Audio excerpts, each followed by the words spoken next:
No let up for Shamrock Rovers out of the wind and rain in Mulda on Thursday and into the wind and rain in Tala on Sunday.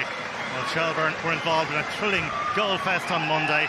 4-4 with St. Pat's, more of the same this evening. Certainly for neutrals would be absolutely spot on.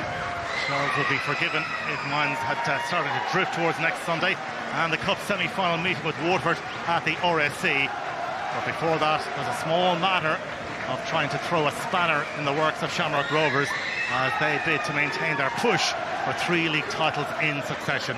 A couple of minutes ago, because the Shelbourne line is pushing on and he knows if that ball goes over the top, he's space. Shane Farrell is in here, no flag just yet. Shane Farrell for Shelbourne, and it's in the back of the net.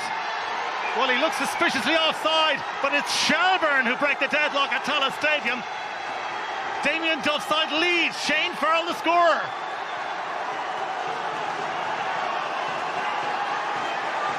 What a tidy finish from Farrell, and the league leaders behind.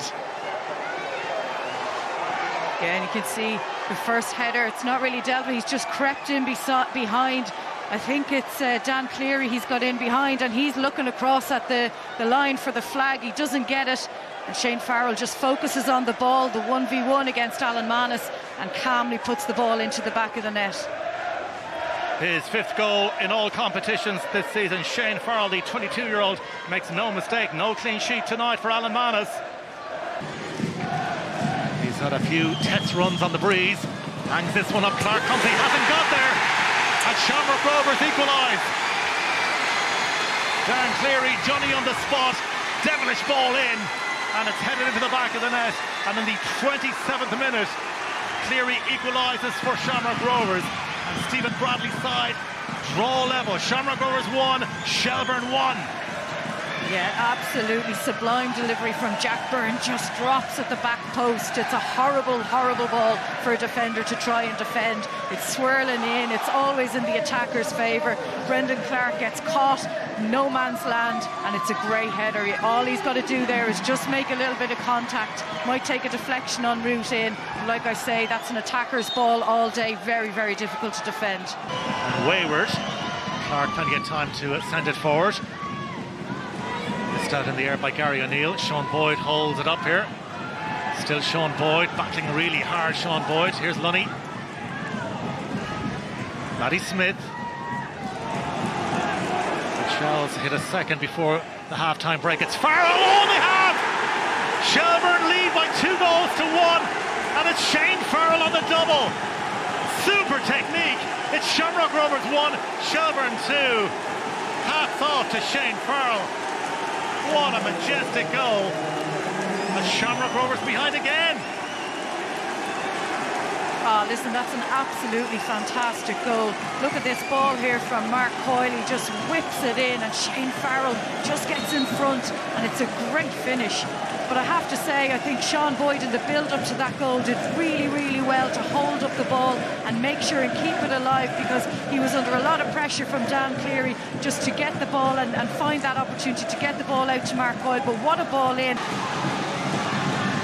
And you could see Shells, when it's not on to press, they drop back into the shape. But as soon as they get a sniff of, I can get there and win that ball, they're gone. Poor for Dylan Watts.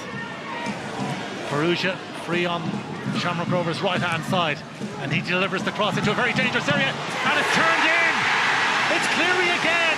It was parried by Brendan Clark, and Cleary equalises for the 2nd time in the match for Shamrock Rovers.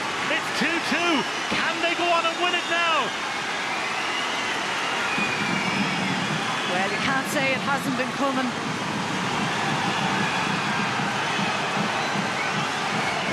Well, it looks like we're in for a grandstand finish at Tala Stadium.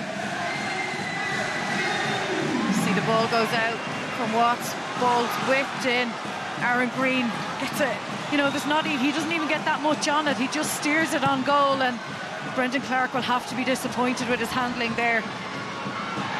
Well, Shelbourne have been pegged back, but you feel the initiative is firmly now with Shamrock Rovers. Absorbing conclusion, Lisa. What an ending we have to this game. Jack Byrne to deliver. It's a big corner kick, a big set piece for Shamrock Rovers. in the dying embers of the match, floats it in. Oh, they haven't managed to get the white. Gaffney is there, and it's gone in! Oh, they've done it! Shamrock Rovers, 3-2.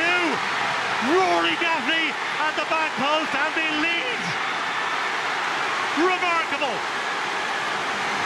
Is that the title? What a massive, massive goal. Jubilation all around Tallaght Stadium, bar the Shelbourne supporters, but Gaffney has come up with the goods.